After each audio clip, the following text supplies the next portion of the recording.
Hello বন্ধুরা, কালকে আমরা এই যে বিয়ে বাড়িটায় গিয়েছিলাম না, এই দেখো ওখান থেকে এই রিটার্ন গিফটটা দিয়েছে। এই যে ব্যাগ সবাইকে, 5 জনকেই আমাদের দিয়েছে। তো প্রত্যেককেই ওরা দেয়। এই যে ওর ভেতরে একটা করে এইরকম কৌটো আছে, এর ডিজাইনগুলো আলাদা আলাদা প্রত্যেকটা।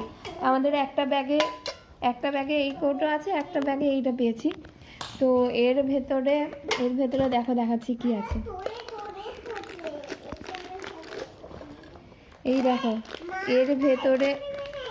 এর ভেতরে একটা গাওয়া ঘিয়ের পুরো একদম পিওর গাওয়া ঘিয়ে ভাজা, কি ভালো গন্ধ বেরোচ্ছে। এই দেখো, এই এত বড় একটা সোনপাপড়ির মধ্যে, এটা পিওর একদম গাওয়া ঘিয়ের, কি ভালো সেন্ট।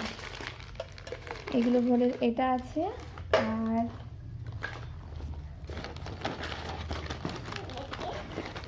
আর এই যে এইটা একটা আছে, আর এইটা একটা, এই 3 রকম রিটার্ন গিফট। আর ব্যাগটাও খুব ভালো, দারুণ করেছে। দেখো দুদিকেই একই বইয়ের মধ্যে ছবি, খুব সুন্দর। কেমন হয়েছে বলো রিটার্ন গিফট? কমেন্ট করে অবশ্যই জানিও।